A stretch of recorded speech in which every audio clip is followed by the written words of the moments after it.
It was a bright and sunny Sunday morning in the heart of the city, and John was back at the coffee shop where he had met his mentor Professor Smith last week.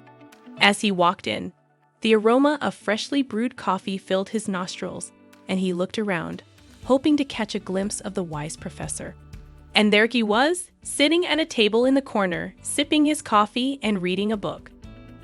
As he approached the table, Professor Smith looked up and greeted him with a warm smile. John took a seat, and they exchanged pleasantries before delving into the topic at hand.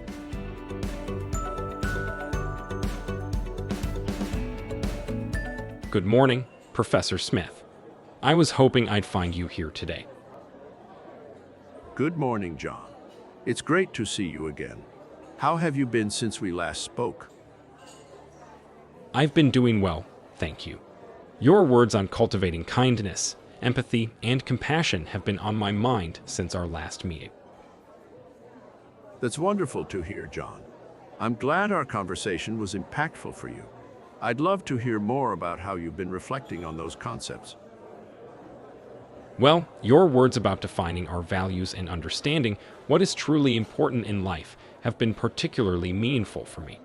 I've been thinking a lot about what matters most to me and what I want to prioritize in my life. That's great, John. It sounds like you've been doing some valuable introspection. Would you like to do a quick exercise to explore your values further? Yes, I love that. All right, John. I want you to think about a time in your life when you felt most fulfilled and satisfied. What were you doing, and what made that moment so meaningful to you? Well, there was a time when I volunteered at a local shelter, and I felt like I was making a difference in the lives of the animals there.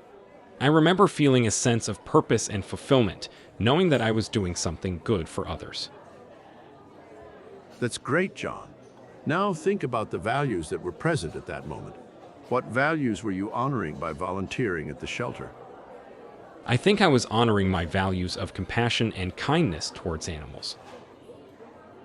Excellent, John. Now I want you to think about how you can bring those values into your daily life.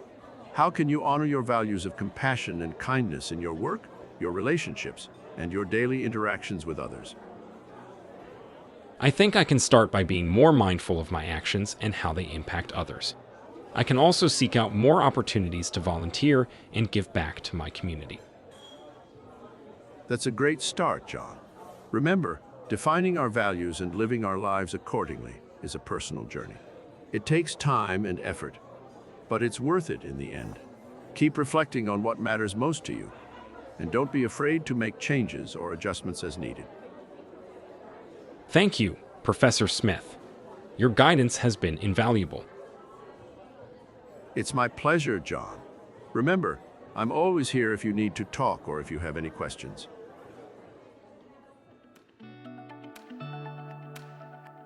As John and Professor Smith concluded their conversation, John felt a newfound sense of purpose and direction.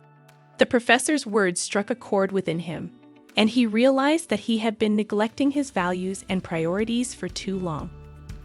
With a renewed sense of motivation, John left the coffee shop feeling inspired and ready to take action.